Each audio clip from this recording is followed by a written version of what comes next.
All right, sounds good. Hello, everyone. Welcome to episode 2 of the Roll Down, a Teamfight Tactics podcast with a heavy focus on the Oceanic and Southeast Asian regions. My name is Cutler. You guys can call me Bodhi if you like. I am here once again with my friend, confidant, and duo teammate, Sol. How are you, Sol? How's everyone going? I am Sol. You can also call me David if you want. Guys, it is a special episode for us, not only because it's our second episode and we had such a positive and warm reception from our first episode. We have two absolute titans of the SEA community here with us. I'd first like to introduce a man directly to my right, and that is Jose Paulo on Twitch. Jose, how are you? Good, man. Thanks for having me. It was good to be here. My pleasure. And a man whose name has been pronounced 100 different ways on 100 different servers, 100 different times. Even in this call, it is Chaos. How are you, Keith? I'm good. I'm good. Thank you for having me. It is my absolute pleasure to have you both. Thank you so much. As I mentioned, we are talking about duo mode today, but before I get into that, Jose, I'd love to start with you and hopefully get you to talk a little bit about your history with TFT and what's that sort of journey has led you to, including your stream. For sure. So my name is Jose. I'm 22 years old. I started playing TFT since beta, I guess, since it came out on PvE. I started on playing on Southeast Asia for set 1 and 2, and then pivoted to OCE in set 3. And then from set 3 onwards to the current set, I've been playing on OCE and NA.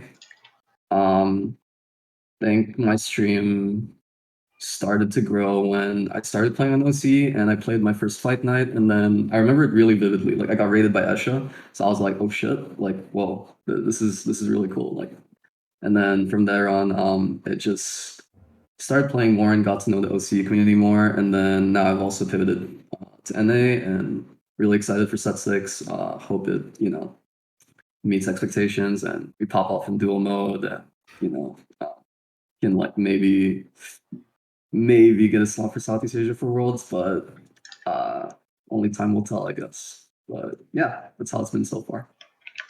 Only time will tell. With two incredible back-to-back performances at the last two World Championships from the Oceanic region, I feel like it's only a matter of time before we are granted at least one more slot for this huge region.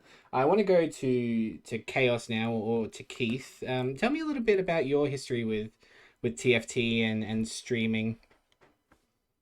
Okay, so I started TFT in same as Jose, like in beta and everything.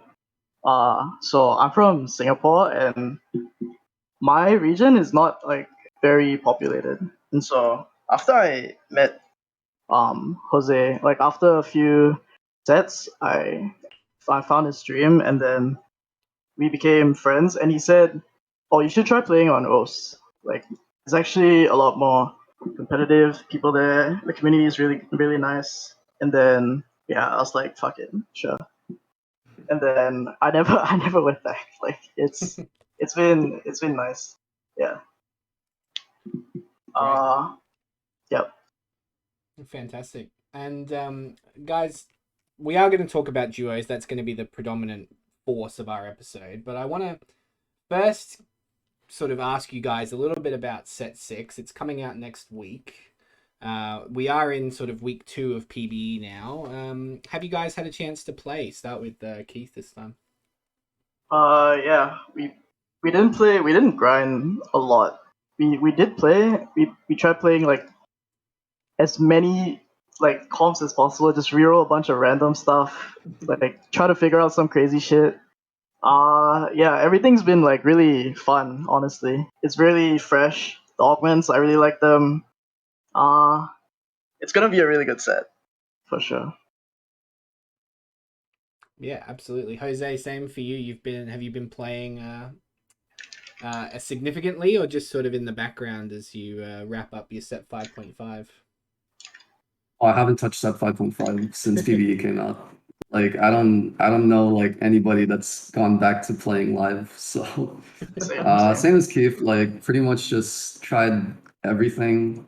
I mean that's what PvE is for, right? We're not playing for placement, we're playing to like figure out what, dumb stuff we can try to pull off in like different points of the game. We can try like, oh, yesterday someone ran 3 Colossus and had like 5 units on their board, and I was like, there's no way this works. And I lost to that guy like 3 times in a row. And I was just like, okay, maybe this is it. That's what PvE is for, right? It's to try like dumb shit out like that. So Yeah. that's what I've been doing as well. Sol, how about you? I know pretty much every single day in our Discord here, you've been in and around playing some games with friends of ours, other challenger players on the OC ladder. Tell me a little bit about your PvE experience so far. Yeah, like sorry, yeah, just as I said, after what's called set 6 PvE came out, literally haven't touched 5.5 at all. Yeah, I've been pretty much playing every single day. There's like maybe like one day I didn't play, but every other day I've been playing like in houses with people. I had to force myself to like not fully play in houses just so that like my opinions on things wouldn't just be like utterly biased. Because when you play with the same people over and over again, it starts to get a little bit inbred in terms of what you like to play and your opinions on certain units and stuff. So yeah, but I've been playing a lot and it's been really really fun. Great. Yeah, I mean, I haven't played as much as I would like to. I've been a little bit busy this week, but for me, I'm having a lot of fun. I think that the augments that, I mean, they've changed so many of them even since it came out, buffed some, nerfed a lot of them, changed a lot of them. They didn't even release with the all the ones that were promised originally. So I think we're in for a good set. We're definitely in for a long set, that's for sure. Something with a ton of replayability. Yeah, for sure. Guys, the biggest reason that we're here, of course, is to talk duo mode. I want to send it over to Sol, my duo partner, because I want him to get us started on this topic. Yeah, sure. So we got duos coming in. So what we know so far is that it's dropping in second patch, I'm pretty sure, of the set six launch. So we won't get it immediately, but we'll be soon.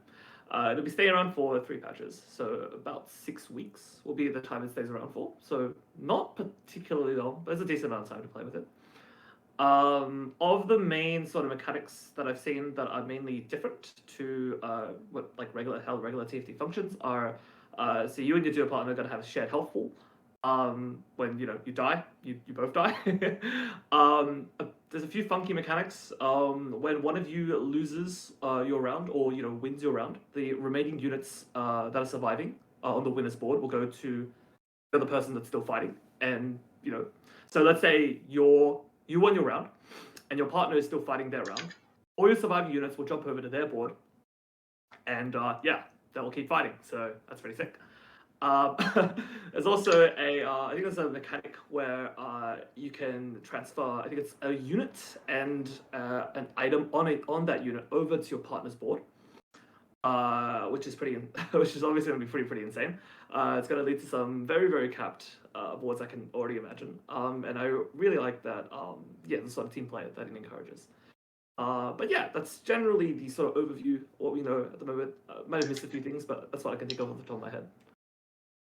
I want to ask you guys, that is Jose and Keith, why you chose one another for duos. And I know that when we spoke on Tuesday as we were setting this up, you guys had come off the back of almost back-to-back duo tournaments a week and a half ago.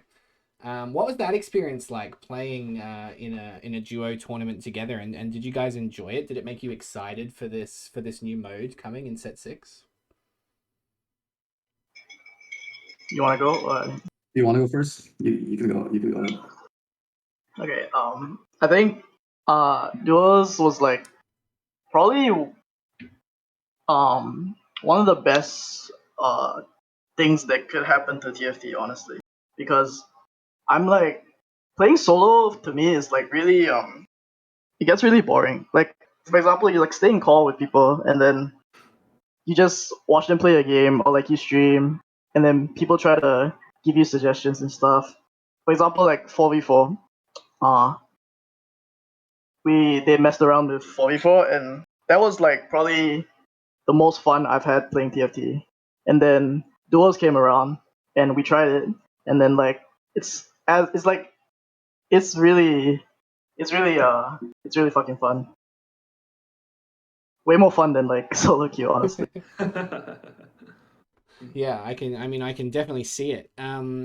Now you two playing together, Jose, what's that like? What are the calls like when you're together? Is it fast paced? Is it as an easy environment? Do you feel like there's a lot more pressure or a lot less pressure when you guys are playing together?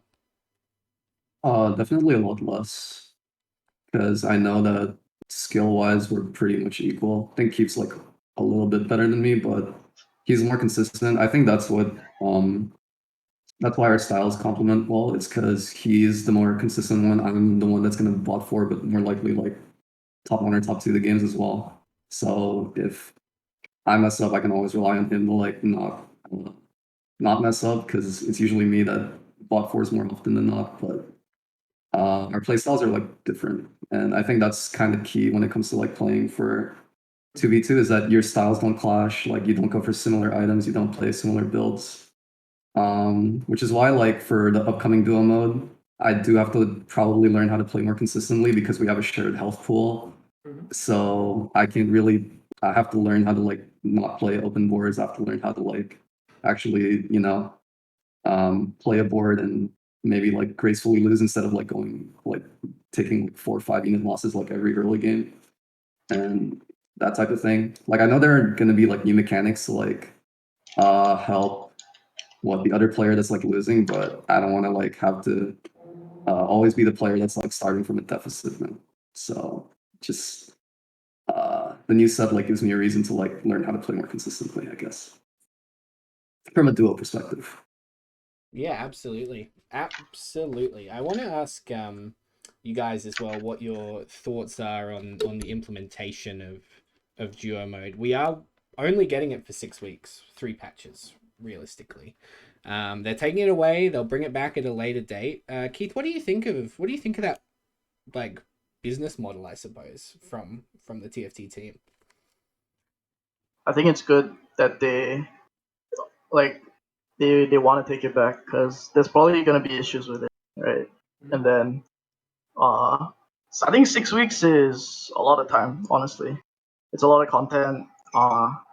So I wouldn't be like, when they bring it back, it's gonna be a lot better. I'm pretty sure. So I'm okay with it. Yeah.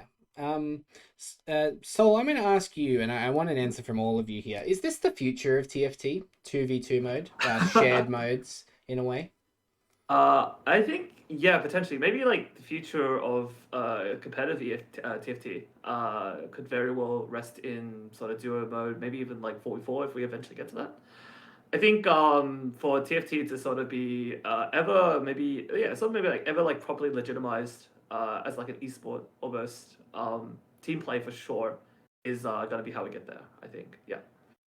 Jose, what do you think on that topic? I mean, they just announced like the competitive circuit for EU, so I'm sure solos is still going to be the premier mode.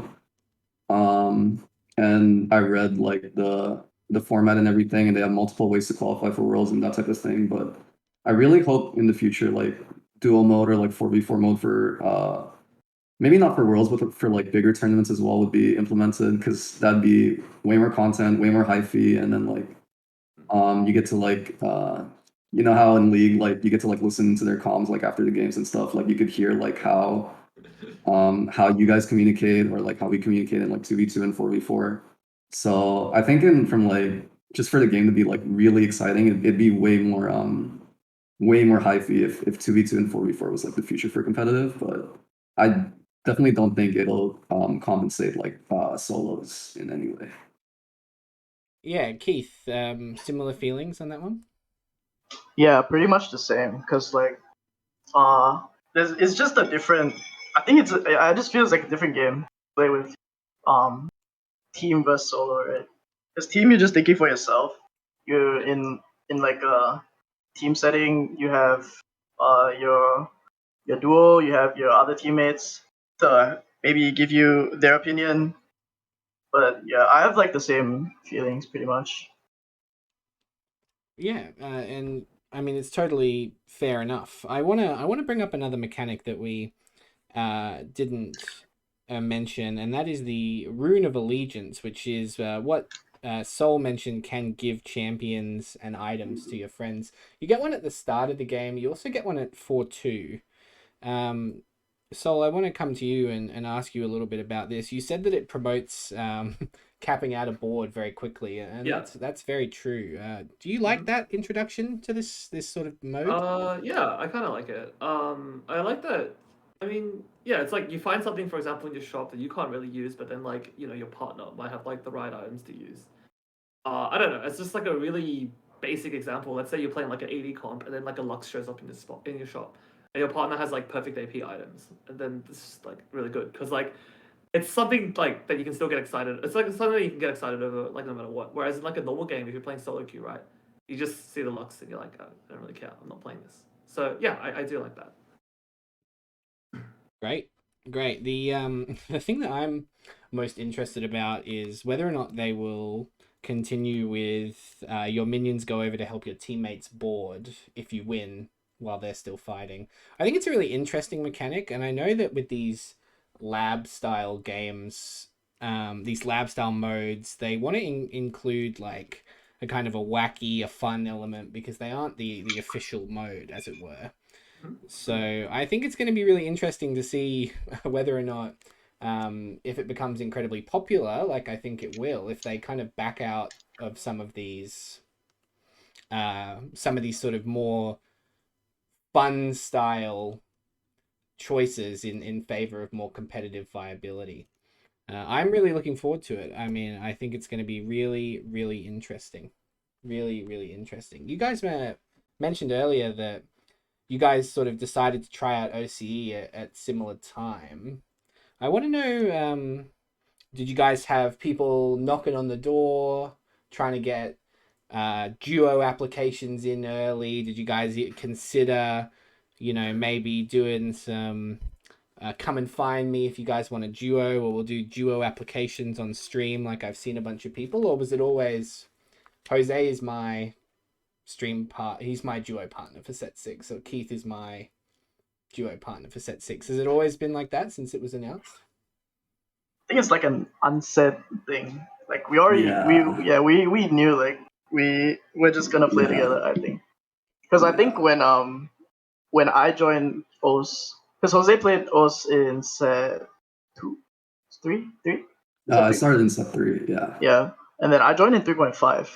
So he had like he had a bit to like work with, and then there was this you could still queue with people Yeah. yeah back then. Yeah. Like you But could still, we wouldn't be being called because like Jose was like he's shy guys. mhm. So Yeah. I'll just be in Yeah. chat and then I'll just listen to what he says and then yeah. But yeah, there were times like when it was like 3.5, right? And they still had trio queue for high elo. So it would be me, Keith, and this other guy's name was Timmy. And then there were times where I would call with them, and that's kind of how I just like started to be more comfortable around people in general, because generally I'm like, yeah, as Keith said, like fucking shy girls, or like just a shy person in general. So just for me to like get comfortable with like people in the community, like it definitely took a while for me to open up, but when I did, it was like really easy. Like it felt really like fun to just play the game with like a couple of other people rather than just like falling asleep playing like alone. Which is why I was like really sad when they removed like trio queue, which I understand why, but like it was like Yeah, and we just end up like sniping each other anyway sometimes. Yeah, So that was the only way we could do it from that point yeah, and on. we still So we do it. snipe each other. Yeah. Yeah, exactly. So I haven't had as much fun playing this game as when you get in a challenger lobby with 3 people that you know and you jump in a call with one another. And I think that's one of the great things about this mode. And one of the great things about this game is that you can just sort of play with your friends in that regard, and bringing that to an actual mode is going to be great. Jose, I wanted to ask you a little bit about your stream. Do you think that your stream has also been a reason that sort of helped you come out of your shell in that way, like you were talking about? yeah, I never felt like comfortable doing stuff like this before, like interviews or podcasts. Like I think the first couple of offers I got like to do one of these was like I immediately like just declined because I just felt really anxious doing so. But now that like when I started streaming, it was like I'm not really talking to anyone directly, right? So it's just really comfortable for me to like actually feel like I'm having a conversation, but like not a direct one. So for me, it just took time to actually like come out of my shell or like just be more comfortable like talking to people in this kind of setting.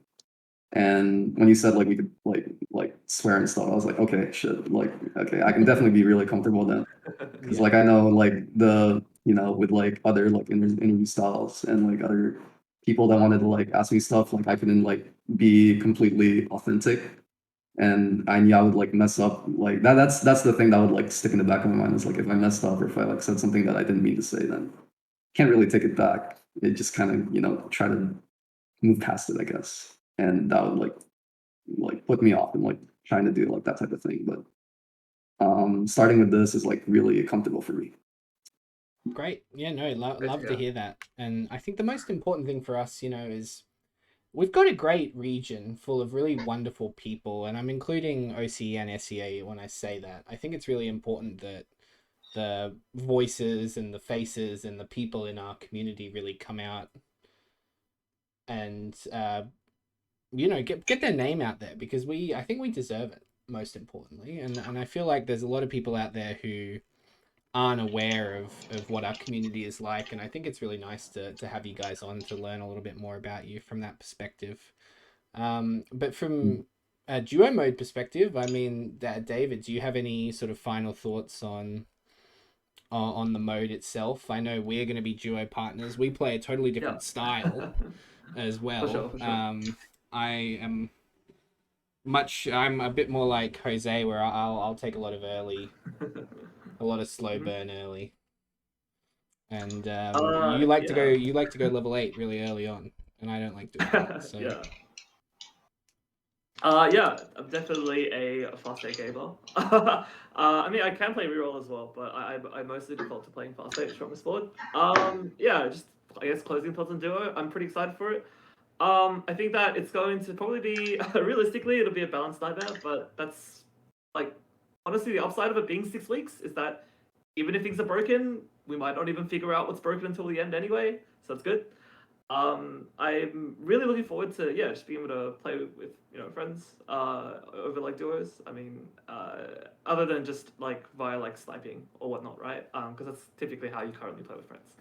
But yeah, I think that's mostly it. I think duos gonna be really good.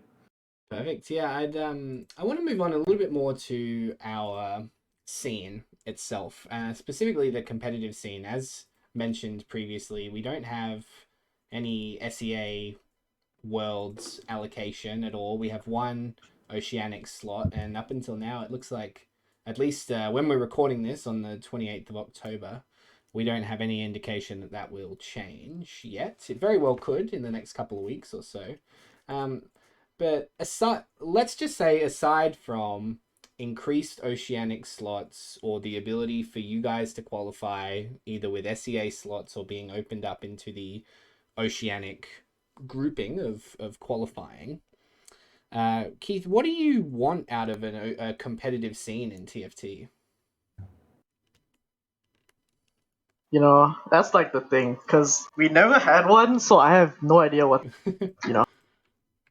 like, uh, I know that we wouldn't want to share a spot with you guys, like OCE, because, like, it's your region, so I would rather, like, have it, like, independently. Maybe, like, they, like, combine, but yeah. I would rather have our own competitive scene if one meta appear. So it's gonna I'm gonna like really try hard, and I'm gonna like make sure like I'll be the one that represents SEA. So yeah.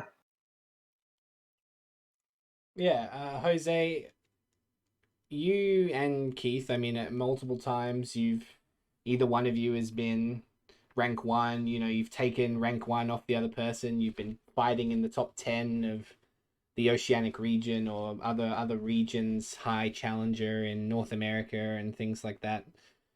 If they gave you a serious understanding of what the future competitive scene is going to be like, would that just be a great relief for you? For sure. I think I'd have the same aspirations as Keith, but because I've never really, I think for me, I've never had the biggest competitive drive until I started playing TFT, and it feels bad that the one game that I actually do have the motivation and drive to keep playing, we don't have a way to compete or like a path to play competitively.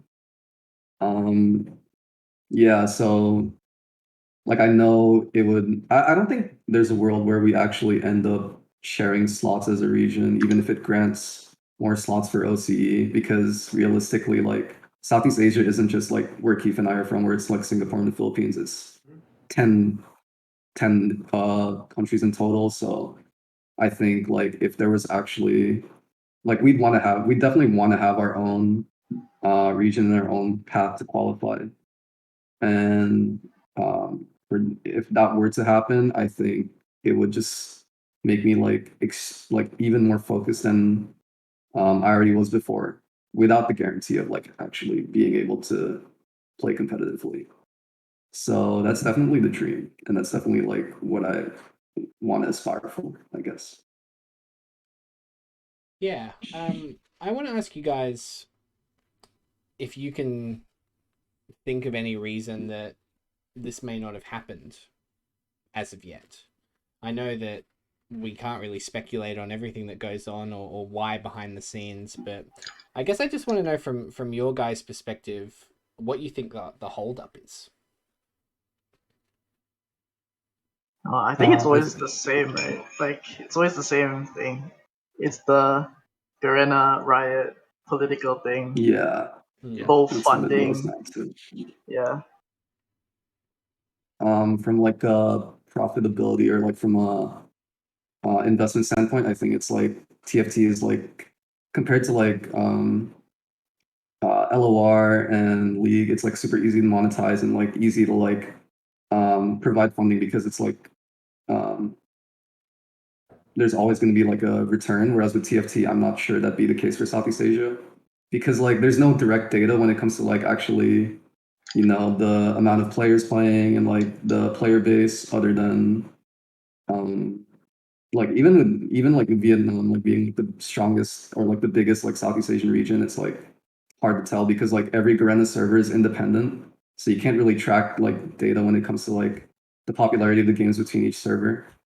And I guess you can check by like the amount of challenger slots because like Vietnam has like 500, and then every other Southeast Asian region has 10 to 20. So it's like the disparity is like huge, and you can't really like figure out like a proper competitive environment when it comes to just like it being dominated by Vietnam versus like having like one, two, three, four really competitive like Southeast Asian players from like every other region. So I think that's where it boils down to. And I guess trying to find like a way to like I don't know, like turn that into like a competitive setting, I guess. Yeah, if that makes any sense. It's not an easy question to answer, Yeah. I think because that's Yeah. it's very disappointing, I will say. Mm. Um, because, and I'm sure that everybody who is from the same region as us would agree, it's very disheartening to have so many amazing players, so many players that you know personally or that you interact with, and you know the kind of effort and drive they have to be competitive at this game, and the game that you love kind of doesn't give you what you think you deserve. And it's not a slide on anybody at all in the TFT team, the ones that create the game. I just think that those who are in charge of the competitive circuit in whatever area that may be aren't giving enough thought to the popularity and the strength of this game. It came out recently that TFT is the second most popular game in Korean PC bungs. It's the third most popular and third most watched game in China. These aren't the same region that we're in, mind you, but these are huge markets with huge viability and profitability and longevity for this game. So I'd really want us to be TFT there. is absolutely insane in China. Like the prize pools that they have there, the viewership that they have is crazy. And to be rewarded with that, with only a couple of world slots in a small worlds tournament, doesn't seem right. I don't think, at least in my opinion. Let's talk a little bit more about the competitive scene in Oceania. There are reasonably consistent tournaments taking place all the time. You guys have just finished a duos tournament, like a community run duos tournament, as we mentioned. Do you think these are kind of the best way to get it noticed? Do you think that there should be more of them going on at the moment, Jose? I mean, it requires an investment, right? Like the people that ran that tourney, they put in their own money, which we're really grateful for because we just, got to farm the tourney and Yoink! yoink. Thanks, guys. Thank you. Yeah, but thank you. But I mean, it requires like an investment from like the community as well. So like when Order ran that 4v4 Southeast Asia versus OC tourney, that also required an initial investment. If more and more people or like orgs were like willing to do that, and like in the future, I'd definitely be willing to put in my own money to be able to like run these type of things as well. But for sure, it's more of a grassroots and like community driven like willingness rather than like actually having them set up already to begin with. Like it has to be what's the word? Like through the community, I guess. Yeah. Yeah, Keith, I know you just sort of said thanks for the money and ran, but do you sort of have a similar sentiment? This is kind of a grassroots thing for now, and it'll continue to be until we kind of get that organizational funding from a different place? I think it's still new, so like somewhat, even though it's not really, but like as TFT grows, more people will like be more maybe interested, and if they see how good a game this is, or like fun, or um like how the community really enjoys the game, and then maybe it'll motivate them to like fund us even more. But like that's the dream, right? Yeah, absolutely. Absolutely. What do you guys think? I'll start with you. So, what's your proudest moment playing TFT? Like, what's the thing that you think about when you think about like what's like your favorite moment playing TFT? What is my favorite moment playing TFT? Wait, that's kind of. Oh, can we jump back to me? Actually, Yeah, of course, of I'm course. sorry. No worries. Have either of you got an answer? Because I'm more than happy to go if everybody needs a second. For me, it was definitely 4v4. The Mortog 4v4 when it was with Esha, Get-Off, and Raza. I think that was definitely like I don't think anyone had any expectations that we'd make it to like the final four teams.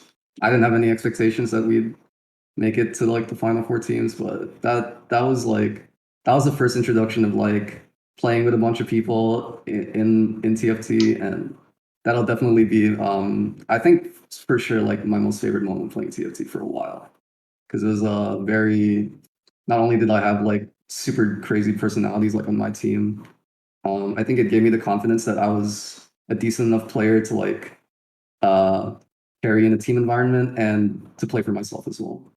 And it was just fun being in call with them like all the time when they're all like talking loud and I'm just there like, okay, what do we do? Like so. But yeah, that was fun. That was probably the most fun I've had playing TFT for sure. Keith, how about you? I don't think I have like a favorite moment, but it's like every moment that I have is like for example like competing against the best of OC, competing with Jose, competing against Jose, competing against other members of the community. It's just like it's just really fun. This community is fucking insane. Like Yeah. it's definitely one of the best communities. I mean, it is the best community that I've been part of. So yeah, no favorite moments, just like everything in general. No. Yeah. All right. So I've given you plenty of time. Okay. What's your favorite Yeah. moment? Okay. Okay. It's not like a specific favorite moment, but for me, it was basically when I decided to actually start like talking to people that I saw in my games and like starting to stream and everything like that. Was when like TFT became like TFT became the game that wasn't like this game that I just like played while I was watching Netflix, but like an actual like game where like, I got to like talk to people about like different strategies, like different ways to think about things, all sorts of that, right? All sorts of like that kind of thing, right? So it's a kind of really general answer. It's not a specific moment, like the LP games or whatever. Honestly, it's really the people and the friends you sort of. It's really the people and the friends you sort of meet and along the way and all that kind of stuff. And yeah, I think that's really really fun. Yeah. I mean, it's amazing. It is really, really fantastic to have such a community feel. We wouldn't have been able to start this without feeling like we had a community behind us that was going to support us or help us out or really want us to succeed in getting to know people from the region and putting them front and center and saying, hey, I want you guys to notice the great things that these people are doing. So I'm very thankful for that fact, and I'm very thankful for TFT for giving me that opportunity. I am not thankful for TFT for like making me lose all my hair and go grey early because I'm so sad all the time playing this damn game. Maybe it's just my genetics, but it's not fun in any case when you just look at yourself and you think I didn't have that many grey hairs before I started in set 2. You know. Oh well. Oh well. Guys, best case scenario, let's say this. Set 6, SEA has a slot for Worlds. It's those 10 countries that you mentioned, they're all competing. They have a regionals. OCE has a slot too. Talk to me about how that might change your guys' perceptions about how you see the upcoming set. Does it change anything for you? Let's say if you wake up tomorrow and it's announced you guys have a slot, Jose. Um, I think for me it would just be have a what's the word? More focused work ethic to like actually prep, I guess. Because for me, like I would just wake up, stream, and that would be my day when it comes to like playing TFT. But now I can like actually devise my time to like, do VOD review, play some games, play some duos. Um, it would be more systematic in terms of like how I split my time between like doing different things regarding TFT, rather than just like wake up, watch someone stream, play TFT, turn on my stream, that type of thing. So I think I'd just be more focused and like more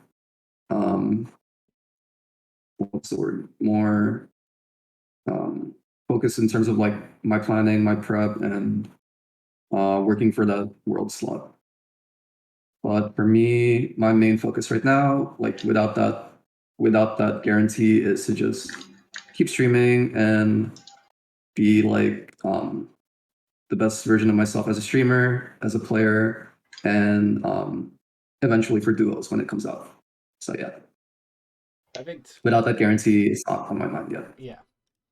And Keith, it's a similar question. Do you think it would make you be very disciplined in that same way? It would bring you sort of more towards a scheduled way that you prepared or played TFT? Yeah, it's like pretty much the same thing. Like we wake up, we play TFT, we do VOD reviews, that kind of thing. Like right now, I wouldn't know the motivation until, like it's offered to us, right? And then who knows? Like I might be like I'll probably be like extremely motivated, right? This is all I'm doing right now. And I don't know. I just honestly wouldn't know till I get the opportunity. Probably be working my ass off. Nothing. Yeah, pretty much. Yeah.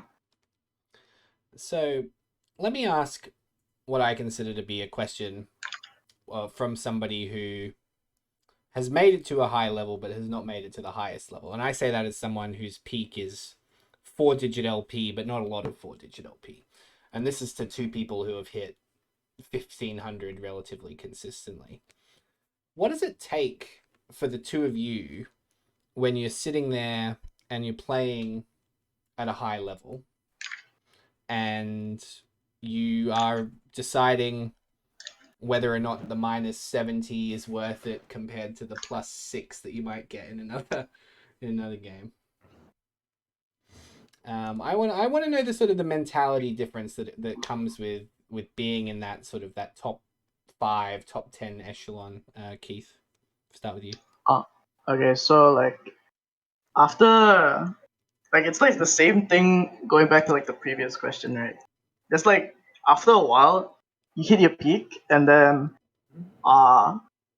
maybe you get known by people, that kind of thing. And then like it's just if I still enjoy the game, I'll just carry on playing. Maybe try to climb higher if I feel like it. But then other than that, it's just like for example, this set I peaked like 60 and 50, that kind of thing. And after that, I was like, I still just fucked around on main. I just played fucking set every game. I played set 3 every game, and then that I do what I think is fun for me in the moment. So if I feel like climbing is really fun, I'll just fucking climb. I'll fucking try hard. But if I think I want to play a draconic set, I'll fucking play draconic set. You know? I like it. Great answer. Jose, same to you. What is that mentality like when you're sitting up there with 1500 LP? Does it change how you approach the game? Oh, I've never had any issues with even thinking about losing that LP. Because like even when I go 8th and lose over 100, it never phased me. It never phases me like when I see that number, it's like, oh, okay, we just go on to the next game. Because if that happened to me, it means I know I fucked up during that game. I know like somewhere along that line during that game, I messed up. So if you're really self-aware with the mistakes that you make, then you deserve to like lose that LP. And for me, that's the mentality I carry with like every game. If I know I high rolled and I like won that game and I played to my win condition, then it means I played the game out how it should have been. If I go 8th with a really obvious mistake and then I see that mistake, or I'm really self-aware about the mistake, it just go on to the next game because it's something that I won't make again. But in terms of like competitive or not competitive, in terms of like climbing this set, I wasn't as high on OC or NA, but I put all my energy into like maintaining like my fight night streak, which is like for 10 weeks and actually playing like in a weekly competitive setting. So that was my main focus when it came to like doing well. And that carried over to like future tourneys with like duos and like the other tourneys as well and the 4v4 tourney with the OC versus Southeast Asia thing. I think my strongest strength, like my biggest strength as a player, has always been my mentality because it never phases me whether I go like 8th or 1st. Like it just carries over the same onto the next game, Like I'm self-aware of my mistakes and like and my wins. So yeah. So you'd say that preparation for the fight night tournaments was a real benefactor for you when it came to looking at tournaments down the line? You think that sort of that style of preparation really benefited your play? I think specifically for this set, yeah, because no one played Nocturne. I got to abuse that shit for like 4 weeks straight. Yeah, Bedge, and then Sins like players, the first Bedge. Sins What players, cringe. These guys just like donated him. the first couple of weeks I played different stuff, and then the last couple of weeks I played different stuff. So I think this is a comment I get a lot. It's like towards the end of the set, I was still learning how to play the game because I was just Sin one trick for 2 months straight, which like it was really inconsistent on ladder. But when it came to like fight night and when it came to like the 2v2 tourneys, it's not like you can like consistently hold my units or like because I know that the different outs regardless of like what I'm playing like in that comp. But when it came to like actually learning how to play other stuff, I looked like a diamond player. So, you know, it took me time to actually learn how to play the other stuff. Yeah, very, very interesting. Absolutely. I really like that answer as well.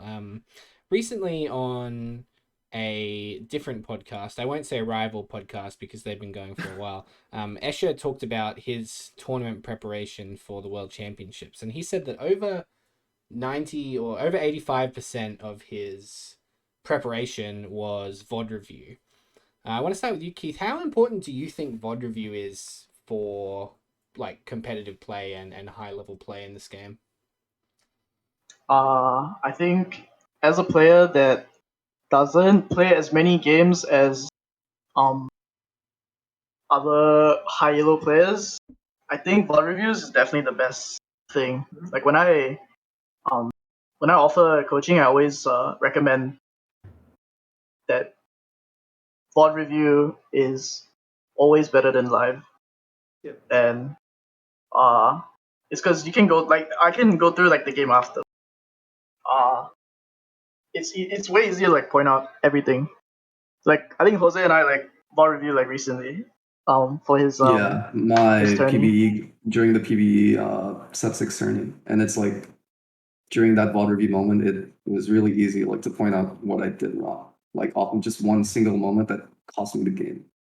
Yeah, it took us like 20-ish minutes to, like go through everything, and then we knew exactly what was the reason why. I think VOD reviews are the best thing if you are a competitive player.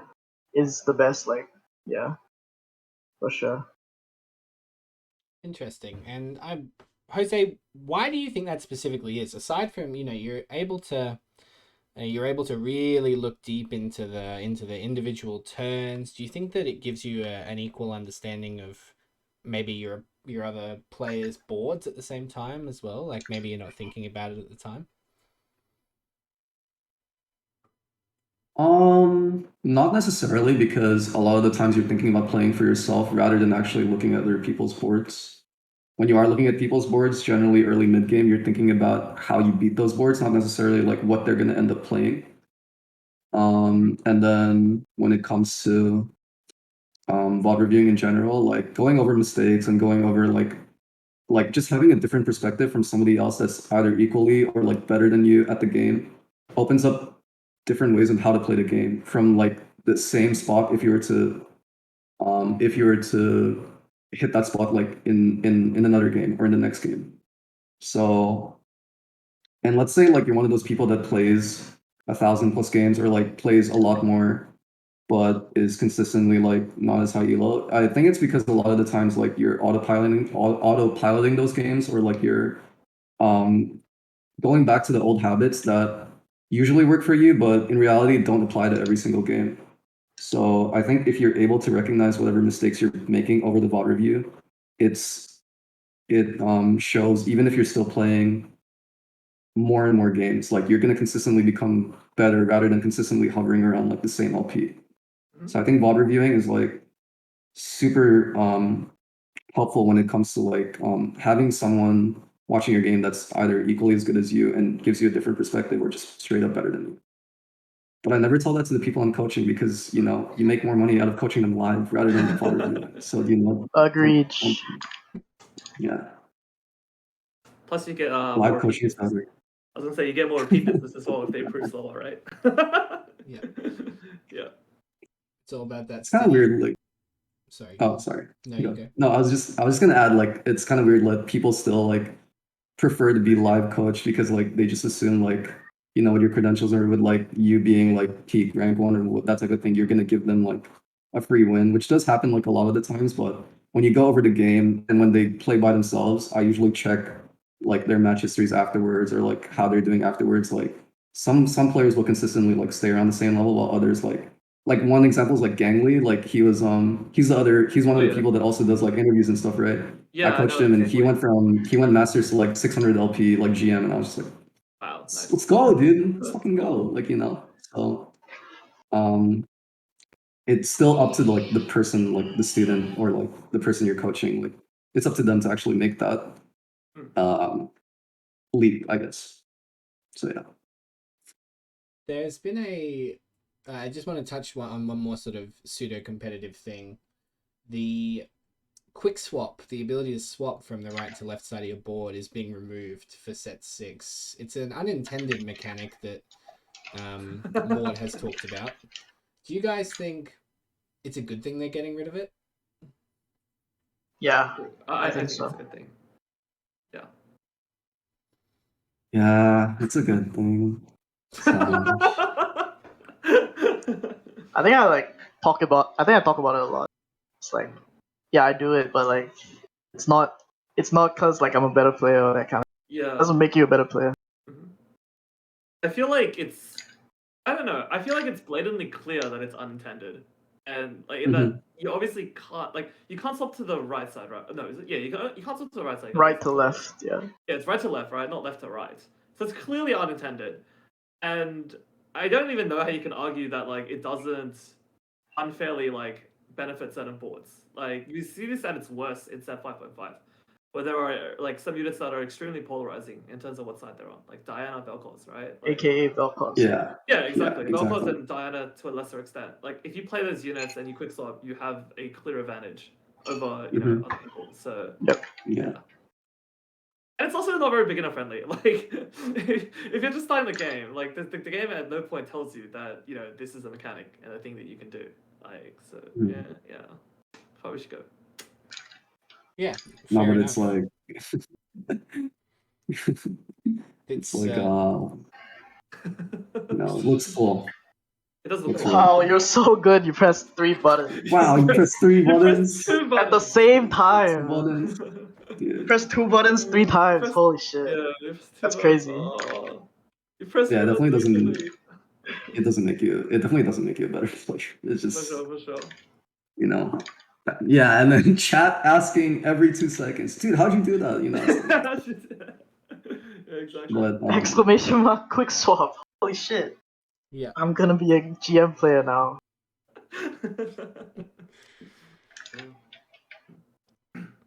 Yeah. I just wanted to finish off this sort of competitive discussion with one final question, and it's actually about someone who just popped into the chat, which is a total coincidence. Escher and Raz's performances at the last 2 World Championships have been fantastic. Do you think that the OC community deserves to have additional representation at the next World Championships, whenever that may be? For sure, yeah. I think we'll leave it. We don't even need to expand in a lot of ways, do we? I just think. I don't think so. It's just yes. Like, absolutely. There's nothing to add to that. It's for sure like they popped the fuck off at Worlds, and the fact that you guys only have like 1 rep is not an indication of like how strong like the top players in your region actually are. So absolutely. Yeah. All right, guys. Well, we're going to move on now to a couple of viewer questions that we got before the stream. Also, if anybody has any questions in the live Twitch chat, feel free to put them in as well. That's a question for any one of us, but of course, specifically our 2 fantastic guests today. I'm going to start, and actually I'm going to hand over to Sol to sort of get the conversation going on some of these. Sounds good. All right. We've talked a little bit about it, but yeah, I guess our first question is probably going to be we'll direct it to Keith and Jose first. So, what are you guys looking forward to the most about duo mode? Could be literally anything. Getting rank 1 duo in NA and showing that we can compete with the best. Yeah, I like it. we're gonna fight for our spot, pretty much. Yeah. Hell yeah. Yeah. And if we can't do that, then we're washed up. So yeah. Yeah. Yeah. So 6 sets in, it's too much. So They put there's a lot of discussion about the difference between servers. As two players that play on the NA server at a relatively high level, do you guys notice any difference between the two servers, NA and OC? Yeah, I think a lot of high elo OC players stop playing the game because of like set 5 and 5.5, the competitive thing. Like if you do well in set 5, you can carry on in 5.5 and that kind of thing. And I think a lot of players stopped playing, so the ladder got really. The quality of players became a lot lower than it usually is. So,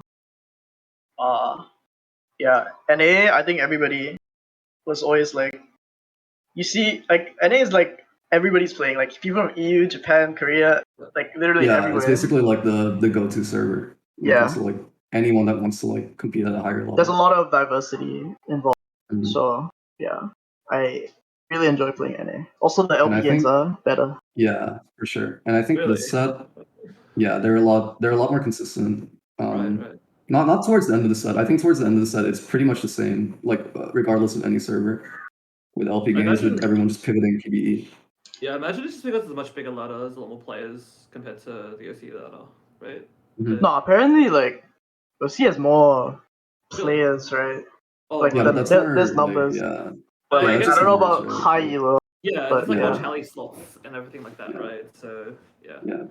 Mhm. And then specifically for OC, right? You guys like a lot of people quit mid set because there was no other way to like what's the word, qualify for like world's qualification post mid set. So there was no reason or incentive to ever play 5.5 for you guys specifically. So that attributes to like the quality of the ladder, like dipping like a lot. And then yeah, pivoting NA was basically just like it just became like the international server for anyone that wanted to like try to play at a higher level. Yeah. So yeah, that's like at any point you'll pretty much get like maybe a half lobby of like half NA, like half international players, which is like quite like frequently. It's really the case, common, so- yeah. Yeah, it's really common. And it's really fun because you see a lot of Mhm. different names. You see a lot of different play styles. You see a lot of Yeah. like people trying stuff out because like for them ladder isn't really like they don't need to climb. They're trying this stuff out for their own competitive scene to see if it's like viable and that type of thing. Great, thank you. Next viewer question. Okay, cool. Yeah. Do you think so? Yeah, we've touched on this a little bit, and literally anyone can pop up and answer this. So, do you think that the idea to remove the mode and bring it back later is at like a later date is a good idea? Yeah, I do. I definitely do. We did touch on it earlier. I think that Yeah.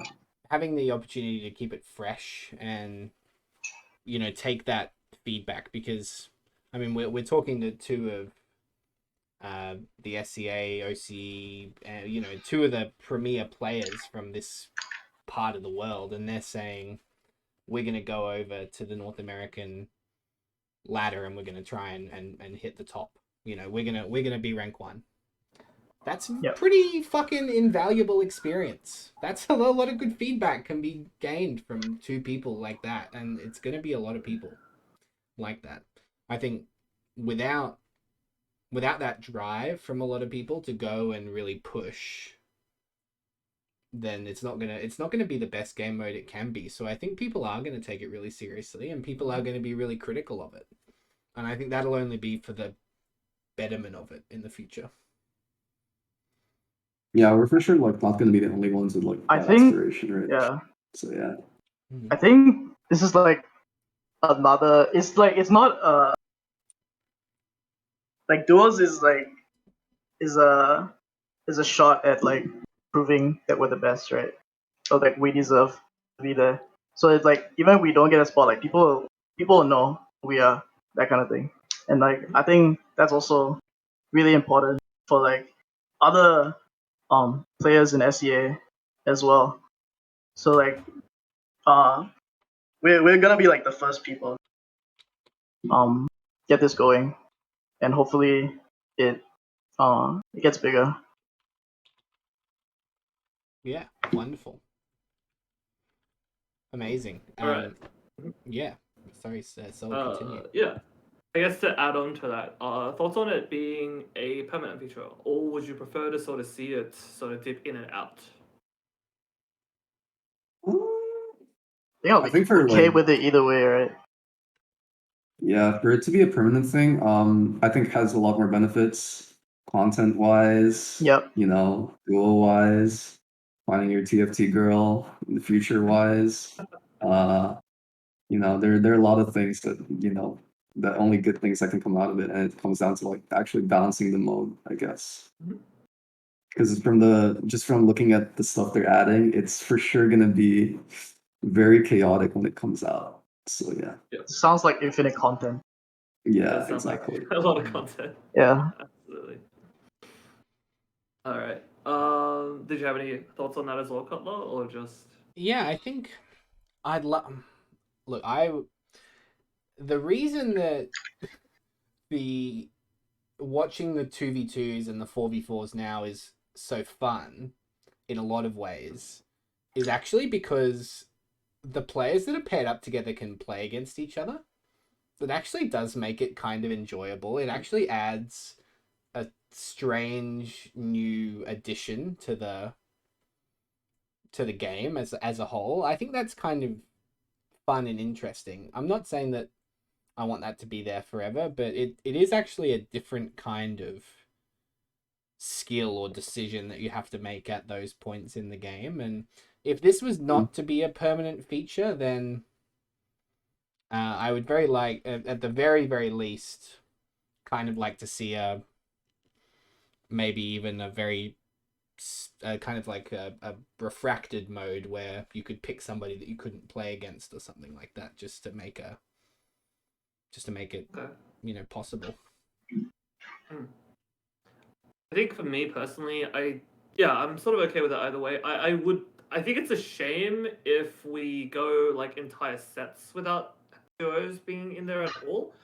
I personally would like to, I'd like to see like duos in every set, even if it's just for a limited amount of time. I think that's like even if it's for like let's say set 7, because it's confirmed it'll be back in set 6.5. But let's say like set 7, duos is there for like the first like set 7, but it'll be absent in 7.5, for example. I think that's like still totally fine, and like we still have that sort of duo thing to sort of do every season, and it can sort of be its own thing. But yeah, I think it would be a shame if they just sort of abandoned the whole concept of duos and sort of just were like, okay, we did it, we're not gonna do it again. But yeah. Actually, I have Right. no doubt in my mind that it's just going to be a staple for every set. Mhm. And then Yeah. it's just going to be like a balance thing when it comes to like, And then after that, it's like Um, 4v4 and shit. yeah, and then it just Mhm. expands to like 4v4 is like, or like just bringing back 4v4, more 4v4 tourneys in general. Because Yeah. that's like, that's just the most fun. That is the when it most comes to, like, content. actually- Yeah, sure. that Yeah, is, absolutely. you have like, yeah, Shopsy on your team, holy shit. And I mean, Just kidding. the Chinese mobile app for TFT has some insane stuff on it that we may still get. It's got like a mode where you have to figure out how to win, like puzzle mode, and Puzzle mode. you can Yeah, puzzle play mode. original sets and different sets, and Mhm. with like they have like mobile specific characters that do crazy shit. Like that all sounds great. We got Like, an, give me more of that. Yeah. we got in the Chibis, Little Yeah. Legends. Exactly. The first edition from the MOBA onto Yeah. the main thing. So yeah, should be fun. Cool. All right. Actually, okay. I'm gonna read this question, but I'll be completely honest. I'm actually not too sure, like in what sense it means. But anyway, the question is: if ranked queue for duo mode became standard, would you want there to be any changes between the current TFT system to the new system? So I think I got this question. I got this question in my Discord messages, and what the person was essentially getting at was, do you guys want the ranked system in duos to be iron, bronze, silver, gold, plat, diamond, master, grandmaster, challenger? Right. Or are you happy with a similar style of, I don't know, green tier, blue tier, cool guy tier? I don't know what the tiers are for hyper roll, but they're basically the ones. They're basically the ones we're getting. Do you think it would benefit from a regular ladder? It's like weird, right? Because even though you're queuing up duo, your rank is, I'm assuming, is still going to be just yourself, just solo. Yeah. Because you can queue up solo or duo. Yeah. Like, I don't really know how to answer this question because I just have to see like the LP gains and stuff and like the tiers and what they actually like, mean in terms of like matchmaking and like that type of thing. But probably just wait and see how the LP gains turn out, how that type of thing for now. I think it'll be a lot easier if it just goes to like the same system, right? Like bronze, silver, plat. It's way easier to follow track from there. Yeah. I guess it's the same thing as hyperroll. It's the same LP system as hyperroll. So like you can see why they do it, right? It's because they want to advertise it as like a separate like lab/game mode. So it's like not in conjunction with like solo.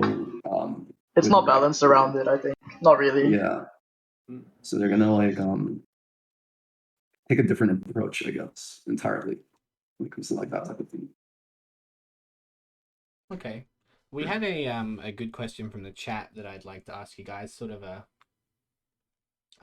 much lighter question, and that's what are your thoughts on rotating updated versions of old sets back in, maybe as different game modes or as different style ladders?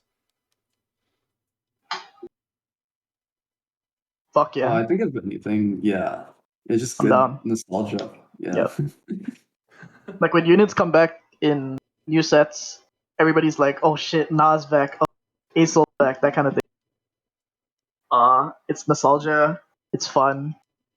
Yeah, I'm on board with it. I don't think there's any downside to it other than like actually like,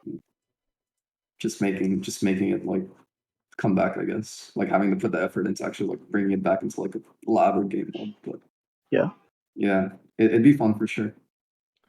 Because the Chinese mobile, the set one, the old set, they have a ladder for it. They actually have a ladder for it. Yeah. So that's really cool. And with updated items and like some updated items, updated board, some new mechanics into it. They made like one or two changes like in terms of units, but from a nostalgia and like a feel good standpoint, there it's like you're playing the game like when it originally came out, essentially, with just like new mechanics. I think having it be time sensitive would be the key to making it work. Because, like, for example, if you just brought back set one permanently and just had it there forever, it would be really popular for like the first month or two, and then for sure. And then you'd realize, it's just the exact same broken comps you played back then. Nothing's really changed. That's why everything rotates, right? So exactly. So I think something like that, something that's like time based, like you got like 2 months to replay set one, could be really cool because not everyone's gotten, not everyone started when like set one came out. Not everyone started with like back then. Not everyone got to like experience these sets like sort of a lot of us have, right? So I think that that's definitely cool. It's like not just nostalgia, it's also the fact that TFT as a game is 2 years old, maybe even older at this point, and that there's been a lot of sort of new players, a lot of growth in the meantime. Yeah, I mean, I Alright. love it. Mhm. I love it. I think it sounds great. What are your guys' Yeah. favorite sets? Start with Jose. 3.5 Me too. for sure. Same.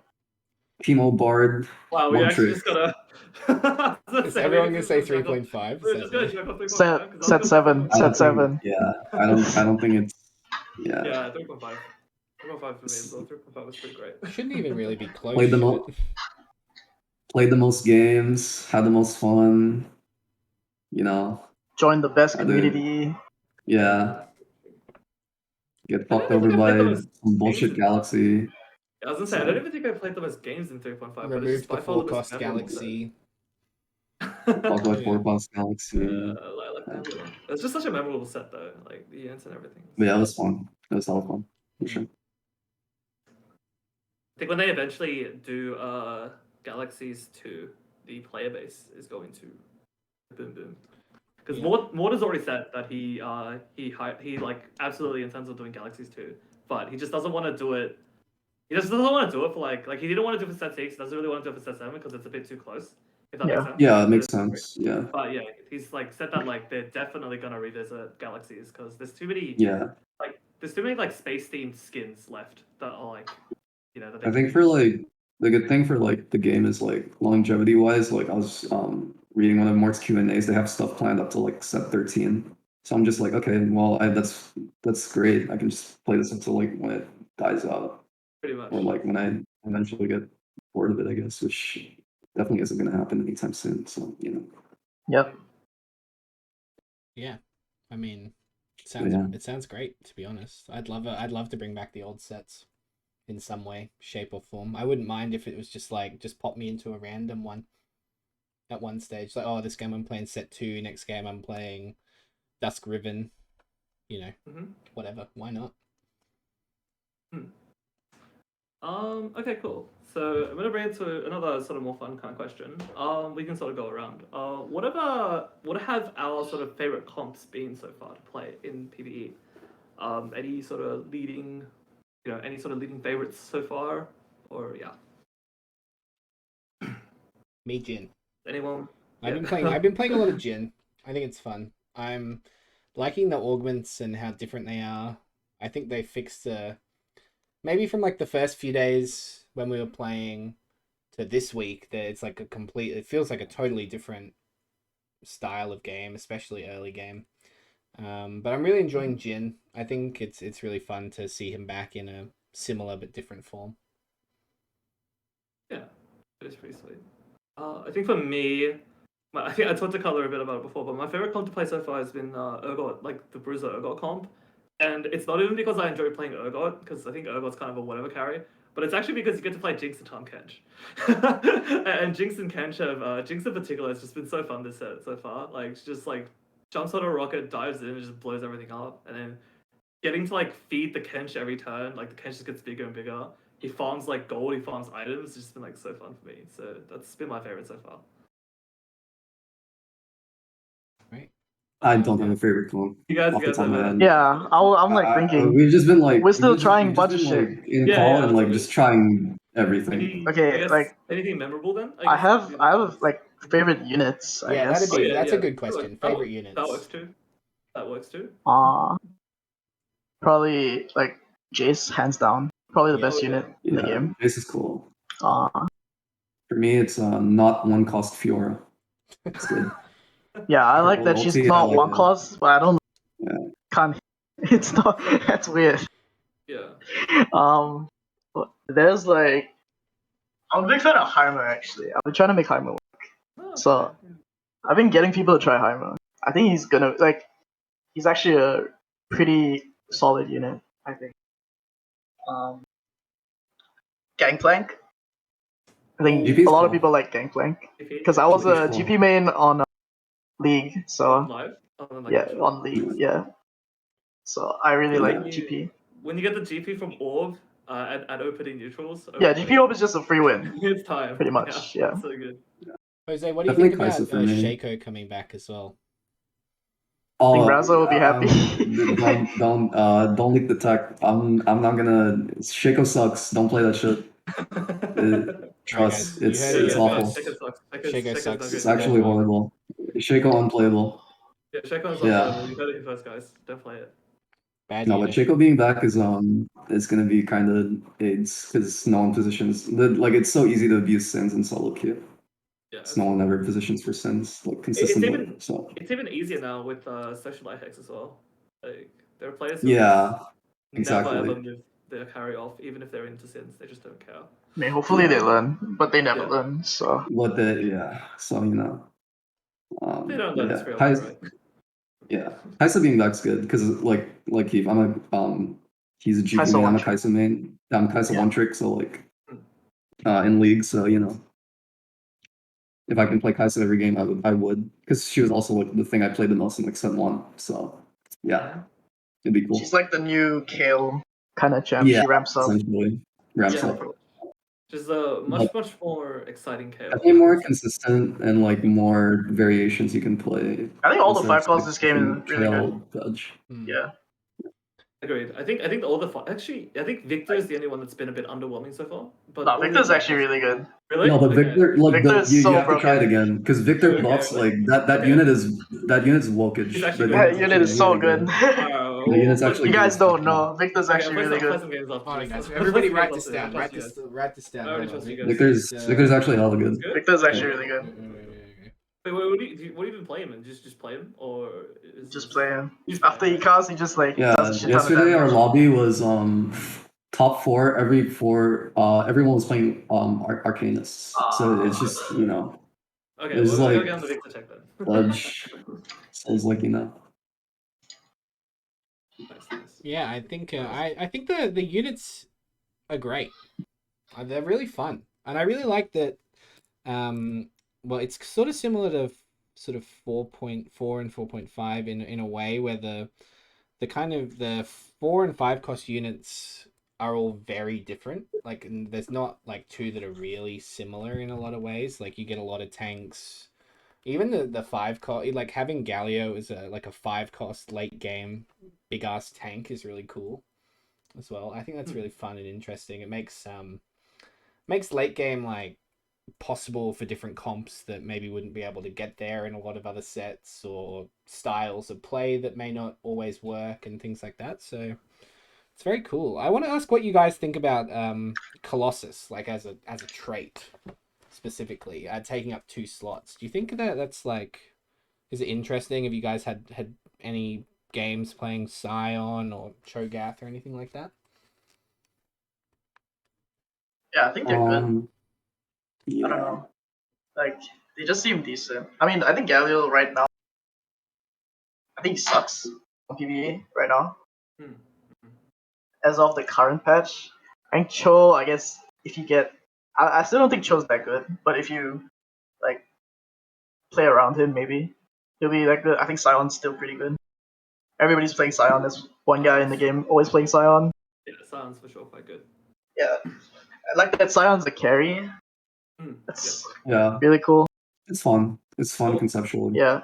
I was saying that Sion's like one of the first, I think, literally one of the first like actual AP bruiser carries that they've ever made. Like There was Aatrox. Yeah, there was Aatrox, yes. Which Aatrox? Is that one Aatrox? Or Set 4 Aatrox. No, you could carry like the Vanguard Aatrox in Aatrox. set 4. Yeah. They tried to make that it's not as consistent as like They Sion really and buffed his AP like towards the end. Yeah, towards the I was end. I was testing a bunch of like AP Aatrox. It's actually really good. Either way, there hasn't been too big of a history of just sort of AP based big bruisery like tank sort of champions, which I think is really cool. That Sion scratches that itch. Also not that good. Yeah. It's hard because like the guy doesn't die and he just one shots the whole board. It's like the thing. We had this discussion off camera as well, talking about Socialite. What do you guys think of it being the same for everybody and not moving, or no option to move it, or no chance to move it? Do you think that that's good for the game? I mean, you just have to know when to not get baited by it. You have to choose whether you want to use it or not. Whether you actually want to use it or not. Yeah. Because if you don't want to use it, it doesn't matter. It's like if I'm just gonna. If it's gonna affect your thing, yeah. Yeah, if I'm gonna play Shaco and you're playing around the hex, like it's more often than not gonna be like really easy for me. But just know when to not get baited to actually like use it, even though like the bonuses are like really cool and like they are really impactful bonuses. Um, there'll be situations where you just shouldn't use it and not get baited by it. But yeah. Yeah, I've been noticing that it's really good. It's like very very useful to play around the social hex during like sort of the early to mid game for the power boost, especially when matchups aren't particularly predictable. But it becomes like a very very big liability once you like hit top four and you're playing for first, second, when you can very reliably sort of track who you're playing against. Because a real big issue when your opponent literally knows exactly what hex you're putting your carry on. It's like a perfectly Zephyr or Shroud you every time, and yeah, it's pretty bad. Yeah, it's interesting. It's interesting. So yeah, I think that that is part of their intention with Socialite in that it is very powerful, but it does have a very real downside in that it does grief your positioning a lot of the time. I think the only thing that I would like to see them change so far is that currently with the one for what's it called, the one for Augment Armory, when you're given the Socialite Hex as an option for the emblem or the spat or whatever, it can be like it can feel pretty bad like when you don't know sort of where the hex is at all. Is sort of a common sort of grievance that I've seen a lot of people mention. I think it's fine. You think because it's fine? because it's a 20% damage, right? So you said Socialite doesn't really matter much early as long as you can get the power like immediately. So That's fair. Yeah. I mean, yeah, It's it's the good, same I concept as think. like when you play around elemental hexes, like in set Yes. 2. So and Yeah, I mean, I guess yeah. for me, anecdotally, I haven't really found it to be that big of an issue in my own games. I guess it's just a common. I just thought it was interesting to bring up because I've noticed that a common sort of thing that people have sort of mentioned and complained about, and wanted to get your guys' opinion on it. Yeah, I think it's good. Like I think if you get the Socialite, most of the time you can choose to play around it, the game or not. But right now, like I always say, like play for your current state. So it's a 20% damage boost. Why not? Are you guys gonna miss armories? That's a question I'd like to know the answer to. Do you think they were good for the game overall? I'm just still getting used to not having them, but overall, it's like it doesn't really matter to me that they're not there because they're basically like been replaced by augments. Like you get 3 augments, so it just brings like a similar feel. It's just what it provides is different. So yeah, if anything, it doesn't really feel like that they've left. They just give different things, and they're at different points of the game. So yeah. Yeah, interesting. That was pretty much all my like PBE related questions. I think now we're getting to the point where it's like, let's have it. Let's play the game. Let's get it out here because there's not long left now. Yeah. Pretty close to hitting on life at this point. Yeah. All right. Cool. Okay, cool. So I think that was. Hold on. Okay, Untied has a question. Untied asks, do you think changing Sion's ult targeting off largest group of enemies to where he's facing would make him unplayable? Yes. I think so too. Where he's facing, just move him. It'd just be like boring. Yeah. I think when his ulti is as slow, like it winds up as slowly as it does, if it just randomly like griefs and targets like one dude, I feel like that's the biggest feel bad. So yeah, I'm pretty. Sorry. Yeah, the concept of Sion was to like we make him like make it so that no one clumps because clumping became like a super, like really what do you call it, prevalent thing towards the end of like set 5 and 5.5. It's like oh you're 1v1ing or you're like playing certain matchups, like it's just safer and easier to like clump your board. So Sion punishes that type of thing, and he's really fun as well because like you just go full damage or like Imperial Sion, and like smart players will obviously be able to play around it. It's like you just don't clump or you like, but in solo queue it's like super abusable, and it's like shit, he's gonna smash everything and punish you, like take you for like 10 HP every time you claw. So For sure. I like yeah, when I the think he'd game's be spread out. unplayable. The game's more fun when there's no like hard clumping every turn to try and protect yourself. Makes Sins better as well, Jose. Yeah, we don't need no leakers, no I mean, sin, no Sin sin sucks, suck. so yeah. Yeah, Shaco blows, don't play him. Yeah, it sucks. I think yeah, in my opinion, I think it's good when there's a sort of place for all sorts of different types of positioning, and like one sort of style isn't the de facto best. It should always be like how you position your board should always fluctuate depending on what compositions your opponents are playing, right? It should never be like this is Like the de staggering facto. towards like Yeah. the Don't entire always game. follow the picture. Exactly. There shouldn't be like a this is the de facto best way to position, and I'm always going to do this. Fucking picture. Hmm. This is what Meta TFT told me to position, so this is what I got to do. Yes. True. Yes. Exactly. True. Yeah. This guy on Reddit posted it, so must be right. Yeah, exactly. Bridge. Guys, I think that pretty much Right. brings us to the end of the podcast. I would like to just wrap up by saying thank you both very much for being here today. It's been a really enjoyable experience getting to chat to you guys, and really enlightening. Not only that, but from a personal perspective, getting to meet two people that are so invested in this community is great, and I'm really pleased that we had the chance. So thank you very much to both of you. Yeah, absolutely. Thank you guys. Yeah, and I'll just like to add, thank you guys so much for coming on our show. It's been really cool to sort of properly meet you guys. I've sort of lurked around your streams a lot in sort of the past, so yeah, it's been really cool getting to chat to you guys. And yeah, Pleasure is ours. And thanks Thank for having you. us. Yeah. This is fun. Guys, look, I would just like to say to give yourselves a very quick, because this does go out on Spotify, on iTunes, and on YouTube, not just on the Twitch channel. So for first time listeners or people who may not be fully aware of you guys, just a quick little descriptor where they can find you, a shout out, anything like that. Start with Jose. You guys can find me on twitch.tv/Jose Paulo. You can follow me on Twitter @Jose Paulo. And yeah, go follow me on Twitter because I post a lot on Twitter now for some reason. Yeah. Keith, your turn. Yeah, you guys can follow me on KLT on and pretty much same. Yeah. Yeah.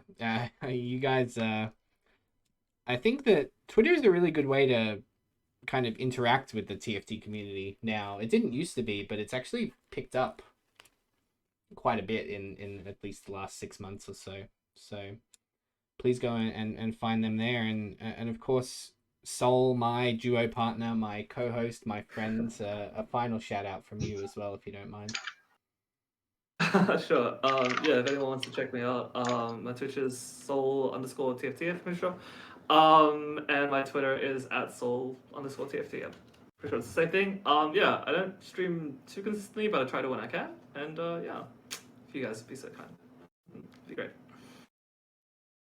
All right, guys. Well, from me, Cutler, from my co-host Sol, and of course with special thanks to Jose and Keith for today's episode. This has been the Roll Down, a Teamfight Tactics podcast.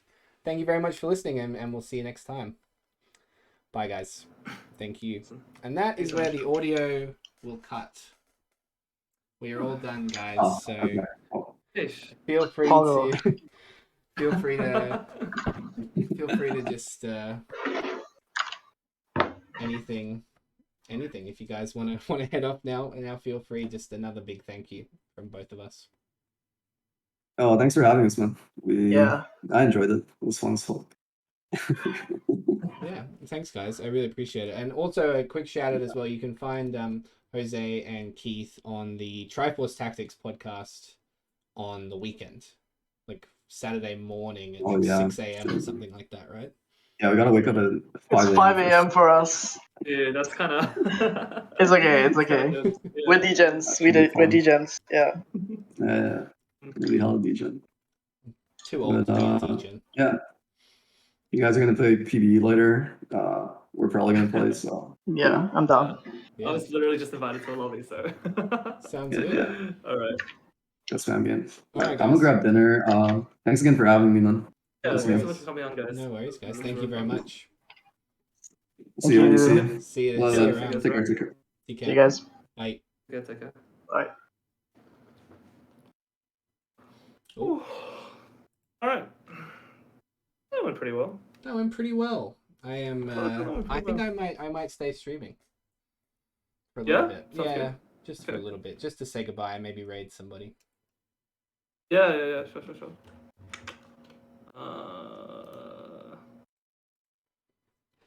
Yeah, I love it. Thanks, Sol. I appreciate you as always. I will, guys. For those of you who are hanging around, the audio and the YouTube video will be up sometime tomorrow morning before lunchtime in Australian Eastern Standard Time. That was fun, Pogo. It absolutely was. Thank you, Keith, for being here. Really appreciate it.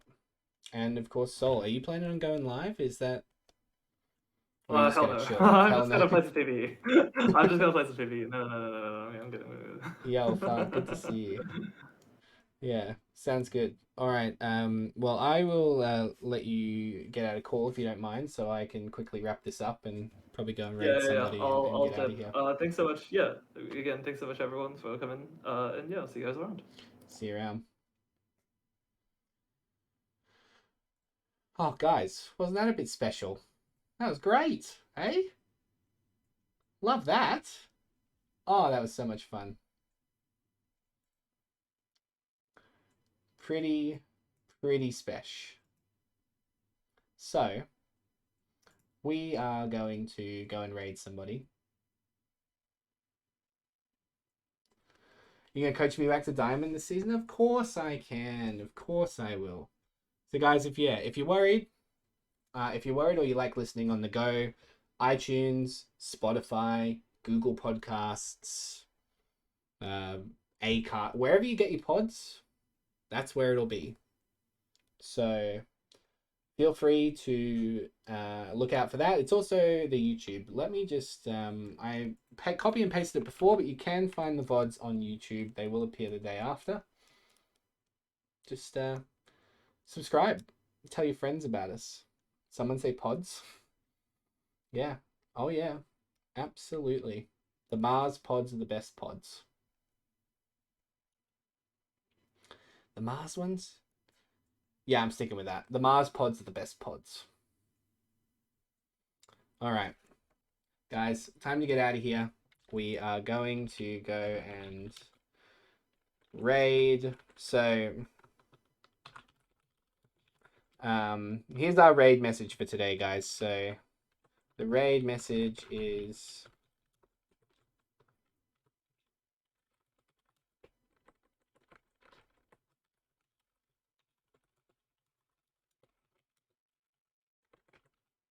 lucked out and got a first with 3-star Fiora. Hell yeah, Kristen, well done. Barky, thank you so much for being here. I appreciate you popping in.